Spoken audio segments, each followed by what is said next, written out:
Olha, tem coisas que parecem loucura e outras que de fato são.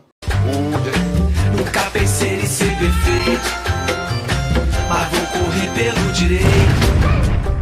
Fala moçada, beleza? Bruno Formiga na área, convidando você a se inscrever no canal, tocar na notificação, deixar seu like, seu dislike, comentar o conteúdo, compartilhar o conteúdo pegando o link e jogando nos seus grupos de WhatsApp. Seguinte, tem gente querendo voltar com o futebol no Brasil, fazendo pressão, discutindo, tem time que já quer voltar a treinar, tem time que até já voltou a treinar, tem time que quase voltou e acabou sendo proibido pelo governo estadual. Uma zona completa, porém com um norte muito claro. O que querem fazer agora é de uma insanidade completa, principalmente no nosso contexto. Mas sempre tem um boneco que levanta a mão e fala: mas e na Alemanha? Não vai voltar? E a Premier League não está se preparando para voltar? Portugal também está se preparando para voltar. Por que a gente não pode voltar também? Se em outros lugares do mundo as coisas, entre aspas, estão voltando ao normal. Lembrando que o novo normal vai ser muito diferente daquilo que a gente conhece hoje. Portanto, se prepare que o mundo daqui por diante não vai ser mais o mesmo. Nem o futebol. Mas tem uma diferença. Alemanha, Inglaterra, Portugal estão lidando de maneiras completamente diferentes com a pandemia do novo coronavírus do que o Brasil. E os números também são muito diferentes. Aí tem sempre um que vai falar: mas e a Inglaterra não sofreu uma barbaridade? Não esteve no topo do sofrimento mundial com a Covid-19?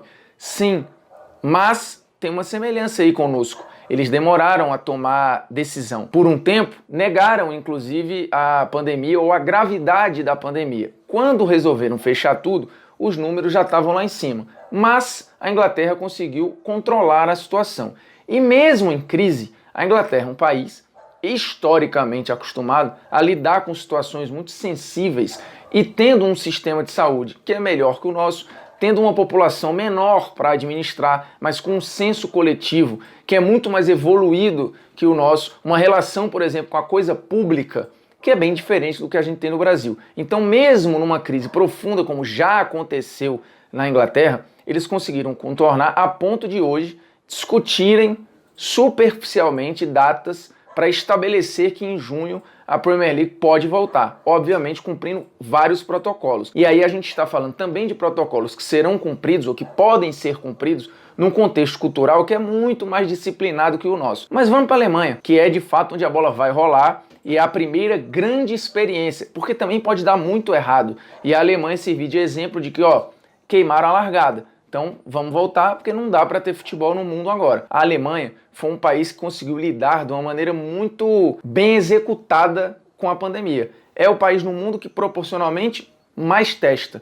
Um sistema de saúde pública extremamente evoluído e bem financiado. E um governo que tratou tudo de uma maneira muito clara com a população desde o início. Também uma população com um senso social e um senso coletivo que são bem diferentes do que a gente tem por aqui. Então, comparar a Bundesliga com uma eventual volta de campeonatos no Brasil é uma loucura, porque a gente está falando de números que são desproporcionais, de tratamentos que são desproporcionais, de estruturas de saúde pública e de poder público também completamente desproporcionais. Para você ter uma ideia, o médico responsável pela linha de frente da volta da Bundesliga estabeleceu uma série de protocolos, foi feito um comitê de emergência só para tratar isso. Você vai ter testagem 2 vezes por semana de jogadores e comissão técnica. No Brasil, você tem dificuldade de testar 1 vez por mês, quanto mais você testar 2 vezes por semana.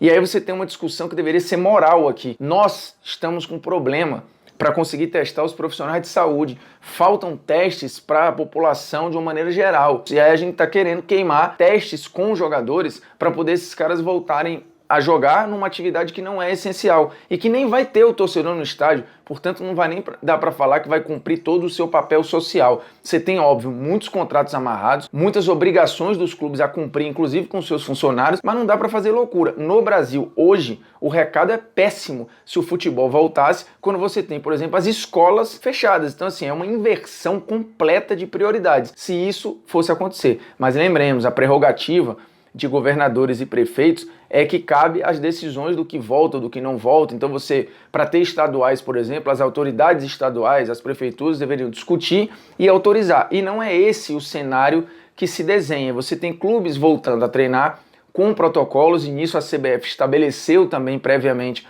algumas regras, se protegendo para quando a situação estiver autorizada minimamente para voltar, todas as estruturas estarem mais ou menos desenhadas. Mas a maioria ainda parece, racionalmente, optar pelo caminho lógico, que é não voltar ao futebol. Então você tem os clubes no Rio assinando ou tentando fazer pressão por volta, os clubes em São Paulo parecem nesse ponto estar bem mais disciplinados e não tem toda essa pressão. No Rio Grande do Sul você já teve ali Grêmio e Inter querendo voltar a treinar, depois o poder público dando uma segurada, mas não há nenhum desenho de volta de estadual. Eu falei de Portugal, que é outro que está discutindo o seu retorno. Portugal, dos países europeus, é um daqueles que melhor tem tratado a crise, conseguindo conter completamente a disseminação do vírus. Então lá eles podem se dar o luxo de discutir uma volta, porque eles desde o início trataram de uma outra forma que não foi o que aconteceu aqui. Aqui no Brasil a gente ainda está debatendo coisas básicas, se o isolamento funciona ou não, quando o mundo inteiro optou por isso, que era um caminho mais ou menos radical. E os países que demoraram pagaram o preço, e aqueles que optaram por não fazer pagaram também, e em algum momento precisaram fazer. O Japão depois teve que fazer, a Suécia, que foi citada já como exemplo de um país que não fez o isolamento social, tem mais de 300 mortes por milhão de habitantes. É mais de 6 vezes o que o Brasil tem, por exemplo. Então assim, a gente está falando de um país que fez uma escolha e que pagou um preço caro por isso. E a gente ainda está discutindo se as medidas básicas, as poucas ferramentas que a gente tem para uma situação dessa, a gente ainda está discutindo se isso funciona ou não. E aí já tem gente querendo queimar a largada, botar o carro na frente dos bois e discutir se pode ou não voltar ao futebol. É uma brincadeira, né?